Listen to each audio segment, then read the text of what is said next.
গ্রামীণ দৃশ্য থেকে শুরু করে আকাশে অরোরার মতো প্রাকৃতিক দৃশ্য সবই তৈরি হচ্ছে স্টুডিওতে। চীনের চলচ্চিত্র শিল্পে প্রযুক্তির ছোঁয়ায় শুরু হয়েছে এক নতুন বিপ্লব। ভার্চুয়াল প্রোডাকশন, কৃত্রিম বুদ্ধিমত্তা এবং আধুনিক ডিজিটাল অবকাঠামোর ব্যবহারে বদলে যাচ্ছে চলচ্চিত্র নির্মাণের ধরন, যেখানে বাস্তব আর কল্পনার সীমারেখা ক্রমেই অস্পষ্ট হয়ে উঠছে। এই পরিবর্তন শুধু নির্মাণ প্রক্রিয়াকে সহজ ও দ্রুত করছে না, বরং সৃজনশীলতার নতুন দিগন্ত উন্মোচন করছে।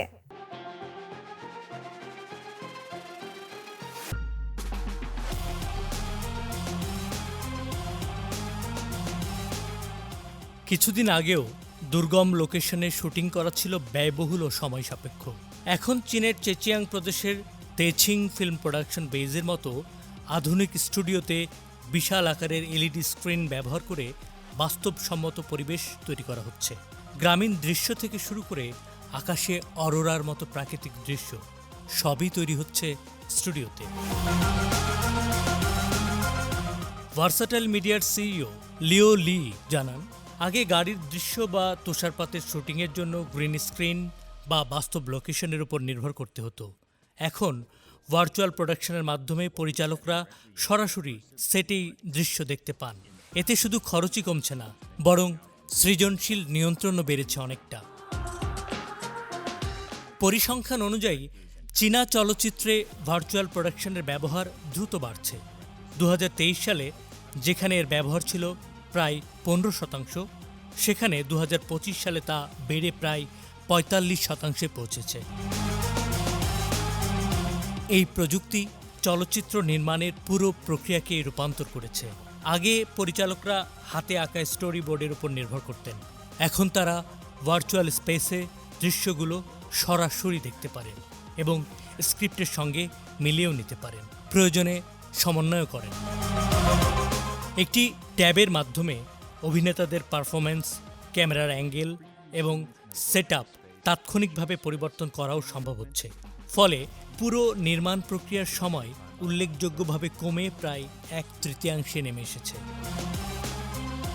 পরিচালকরা এখন শুটিং শুরুর আগেই চিত্রনাট্য থেকে চূড়ান্ত ফ্রেম পর্যন্ত দৃশ্য জীবন্ত দেখতে পাচ্ছেন। চীনের এই প্রযুক্তিগত অগ্রগতি আন্তর্জাতিক পর্যায়েও দৃষ্টি আকর্ষণ করছে। দক্ষিণ কোরিয়ার ডংনিয়ানডা কোম্পানির মতো বিদেশি প্রতিষ্ঠানগুলো চীনের এই ইকোসিস্টেমের সঙ্গে যুক্ত হচ্ছে। দেশটির 15তম পঞ্চবার্ষিকী পরিকল্পনায় সংস্কৃতি ও প্রযুক্তির এই সমন্বয়কে আরও এগিয়ে নিয়ে যাওয়ার লক্ষ্য নির্ধারণ করা হয়েছে। নচা 2 অ্যানিমেশন ফিল্ম এবং ব্ল্যাক মিথ উখংয়ের মতো সাফল্য এই প্রবণতারই উদাহরণ। লক্ষ্য কেবল চলচ্চিত্র নির্মাণের প্রযুক্তিগত উন্নয়নই নয়, বরং সাংস্কৃতিক সৃজনশীলতাকে উন্মোচন করা।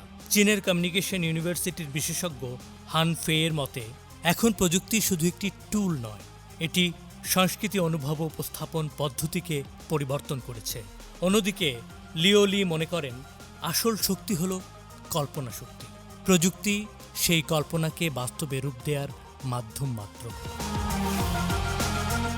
চীনের দ্রুত উদ্ভাবনমুখী অগ্রযাত্রায় সংস্কৃতি ও প্রযুক্তির এই সংমিশ্রণ আগামী দিনের উন্নয়নের একটি গুরুত্বপূর্ণ চালিকা শক্তি হয়ে উঠতে পারে।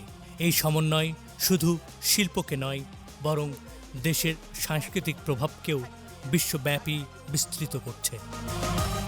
শাহানশা রাসেল, সিএমজি বাংলা।